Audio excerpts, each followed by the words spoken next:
Hey, Steve Sweatpants. Hey, Maria from B&H.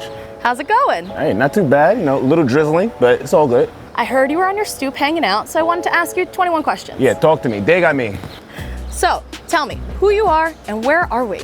I'm Steve Sweatpants, also known as, my real name is Stephen Irby. My mom gave me that name because I used to be lazy and never like to do any kind of chores, but I like to be comfortable, and it's like a way of life. So Steve Sweatpants is like me being comfortable with everybody and also being comfortable with my work.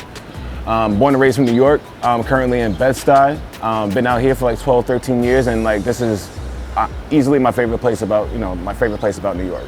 Awesome. So, what do you do for a living? I am a photographer. I'm also a director, and I run a magazine and a creative agency called Street Dreams Magazine. So I be doing a bunch of stuff all day. Cool. And times have been a little crazy these days. How have you pivoted your photography and your business? No, it's been insane, actually. This has definitely been the craziest year of my life, I think, for all of us, honestly. But I've always really prided myself on adjusting. I've worked a bunch of different jobs my whole life. I worked as a custodian, I worked at GameStop, I worked as an electrician's helper, pretty much everything under the sun. So this is what I actually want to do and I love to do. So I just changed the cadence of my work to find things that connected more with my life and my love. And I was been able to really, appreciate the benefits from that because I'm enabled to be more honest with my work and write my own kind of pain in a way and communicate it. So it's been working out really dope for me. Cool. And so what's your go-to camera and lens? My go-to camera and lens is my Sony a7R III and my 85 1.4, but I do like to shoot a lot of street stuff. So right now I'm using my Contax T2, and this is my baby. I love using this bad boy. Oh, we're gonna walk, actually, I'm gonna take a little dip. Cool. See the neighborhood. I'm old. My back. So what got you started in photography? Man, yeah, I'm a college dropout, so I never really thought I was gonna be doing anything with photography, more or less. When I first started off, I was about like 25 years old, actually. I used to really just love playing video games, and I love watching films and like directing, and love watching like these directed films and stuff. And I wanted to figure out how I could be a part of it and how could I, document something like on my own terms. And I didn't want to be an electrician like my dad, and because it was really just hard work. So I tried to figure out like the good medium for it, and photography was that for me. So I could use my hands like my pops, but at the same time I can create on my own terms. And what drew you to portraits and street photography? That's a good question. Hey, what's up, boss? What drew me to portraits and street photography in the first place was it was real, it was intimate, something about, it's just something about portraits.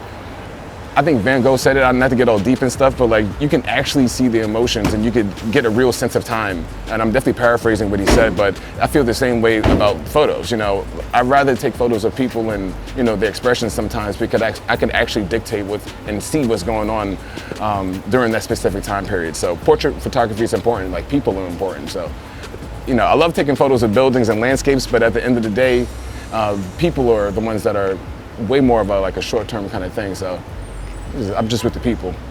Are there any photographers that inspired you? Oh, let's do this real quick. That's fine. My favorite photographer that inspires me, oh man, there's a bunch, honestly. There's I look at it as like contemporary photographers and, like the old school, like the legends. And I've been siding more with the old school photographers as of late because they have way more like long form work. So my favorite photographer right now is Joseph Rodriguez and Jamel Shabazz. Joseph Rodriguez is probably the coldest photographer of all time in New York City. He's been documenting New York from the 70s and the 80s, and he's documented LA East Side stories. Like he's lived the craziest life, and he's also documented some of the most important things. And he's like my ultimate mentor. So I'm trying to be like, I'm trying to be like him with my work. And also Jamel Shabazz is.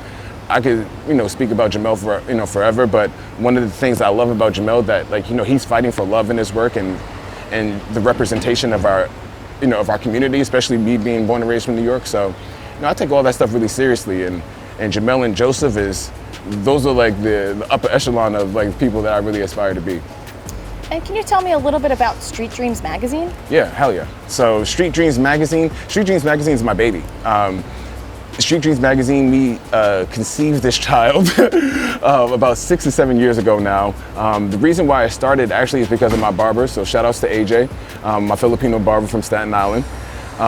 whose father actually passed away from COVID, which is actually some, it shows you how crazy this year's been. But if it wasn't for AJ, I wouldn't have linked up with Eric. And Eric's from Vancouver.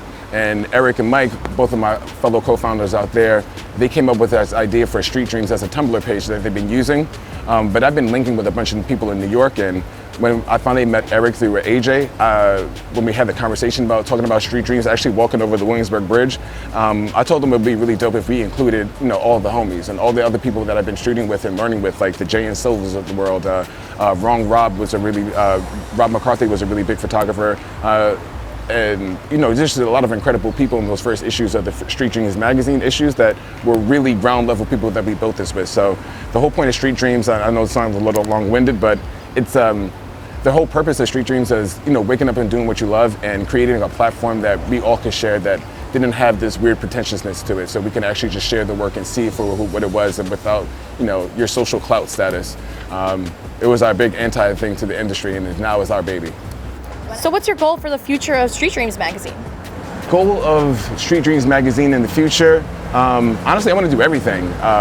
It would be really dope if we can really start producing movies and directing movies. I really want to do that for Street Dreams. We've also been working on a bunch of non-for-profits and starting up a Street Dreams non-for-profit so we can actually be involved in our community and setting up curriculums and just amplifying and making everything more with the cadence of some worldwide global thing that we've been doing for the last 6-7 years. But it's kind of getting crazy out here. You ready to go? Let's go inside. I need to get out of here.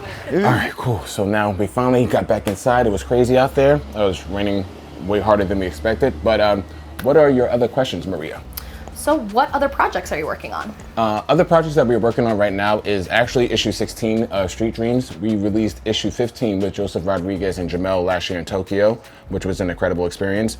And since this year has been so heavy, especially as a Black photographer and a Black director, I think is our obligation, honestly, to have this issue, talk about a lot of the issue of the magazine, talk about a lot of the issues in the world, honestly, and especially when it comes to the Black Lives Matter movement and just the whole police brutality and the excessive force and all of the things that are going on with that as well too, and our unsure political climate.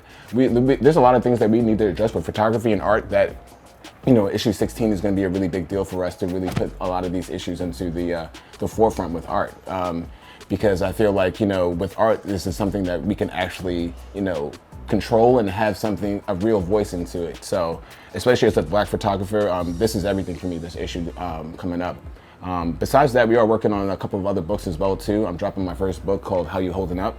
It's going to be a 3-part series that's, that's going to have a lot to do with everything that's going on with the world as well, too, from the coronavirus to the protests to a lot of our perspectives as human beings in this world right now. So I think this is the time to, for us at Street Dreams and myself personally, to, not only build our digital real estate, and because we just dropped our website that we've been really hyped for, and we're adding way more features to our website, but also to do way more tangible things in the world as well too, so we could live in both, both sides of everything.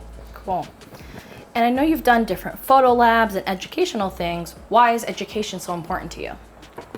Education is so important to me because it's about access. And the biggest thing for me when I first started off with photography is meeting other photographers that were willing to talk to you, that were willing to communicate and not act like this is a competition all the time. If anything, this is a platform where all of us can thrive, and I really want to see people with the most honest and truest perspectives. If you're gay, if you're Black, if you're Asian, if you're Spanish, if you're a poor white person, whatever it is, I really think those perspectives and those stories are important. So through online education and through all these different kind of teaching tools, I'm just trying to be as honest as I can about my experiences so that it could actually help benefit someone. So, if I were to die tomorrow, nobody can say that I wasn't trying to help people out. I think it's really crucial to the experience to not try to keep everything to yourself and to share as much as possible. I love that. And social media has become a new business tool. How has it helped you? Social media as a business tool is actually insane, and it's one of the most important things to remember. It is a tool. It's so easy to get caught up in just the wide array of things that are going on the internet, but I feel it's so crucial to find what do you want out of the app and not what the app gets out of you. And I try to I look at my Instagram like a Rolodex, like an OG Rolodex. And I'm going through the different photographers and different photos and different art pieces, and I'm just storing all the ill stuff. My grandma always says, bad association spoils useful habits. So I take that same cadence when I use like my apps and all that stuff. So yeah, because if you go on Twitter for more than 20 minutes, you'll be depressed sometimes. So like I definitely stay very aware of that as possible. And is there a specific photo or project that really helped you get noticed in the industry? Recently, a lot of the work that I've done during the protests has gotten me a lot of recognition that I didn't think that I would be getting in the first place. I am aware that I do have somewhat of a social media following, but I'm also really not into the numbers game, and I really am concerned with the work that I'm producing and the substance of it. So when the protests and the biggest civil rights movement in the history started happening, I needed to make sure that not only I could represent my family and the thoughts of my mother, the thoughts of my father, the thoughts of my sister, but also like the thoughts of myself. So when I created the work during the protests, and I tried to take the angle of empowering people rather than just show like exploitive situations, it was crazy to see how much people gravitated towards the work. And then been able to work with clients like GQ and the New Yorker, and the list goes on and on, honestly. And all those opportunities that arose from those occasions is because of me stepping outside and really trying to do my thing, but on my own terms. And I'm really appreciative of that. So you have a pretty unique style, and on your different pages and social media, I've noticed lately on Instagram, you've been very monochromatic lately. Why has this style interested you? Black and white has been a very a strong cadence with me for a couple of reasons. One of the reasons is I think there's an art in consistency, and black and white photographers have such a strong consistency to their work that I just really admire, that I wanted to do something that was a bit more controlled with my work, but at the same time gave it a cohesiveness. So that was the first part of it. And then honestly, with the deaths of Nipsey Hussle and Kobe Bryant, and being a black person in general, I felt that not only that the marathon continues, but that I have a Mamba mentality with my work, and I really want to keep that same cadence with it as long as I can. Those are the two of the coldest brothers of all time to me, and are really influential and really empowering black people. And it's just sad to see them go, but at the same time, I could definitely honor them in my own way by doing something like that as well too. So it has a little bit all of that to do with my black and white work. So switching up a little bit, what are some tips for someone looking to start a creative and artistic career like you? I think the biggest thing to start a career in the arts is having these senses of self-discovery that you can actually go through and figure out what you want to achieve with your work and what you want to document. I tell everyone every single time that if you consistently do anything, there is going to be an art to it. So like, say if you were just taking photos of a bunch of different apples and oranges, over time, it's going to actually look kind of sick. So if you understand what you're trying to communicate, whether it is from food to people to places, I feel that it has to come from a unique perspective. And as long as it's unique and honest, it will translate 100%, because we live in a day and age where everybody's smart, and you can't just fake the funk with a lot of people. You have to come from a place of purity, wherever place it is. And I think art is a perfect place to do that. And you shouldn't take it for granted. So if you could use one lens forever, which would it be? Damn, one lens forever? Honestly, sorry, Oliver, I definitely should have returned this lens a long time ago, but it's definitely that 70-200.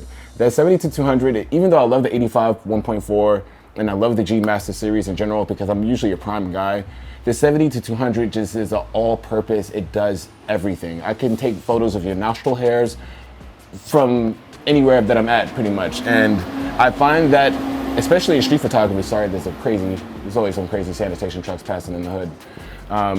But I find like with the 70-200 with the street photography, it's not like the lens you probably would think to use on your everyday basis. But for me, I love the challenge, and at the same time, I get a level of intimacy that's not to say that you can't get it with other lenses, but that lens is just really cold when it comes to that. And yeah, I'm sorry guys, I need to send you that lens today.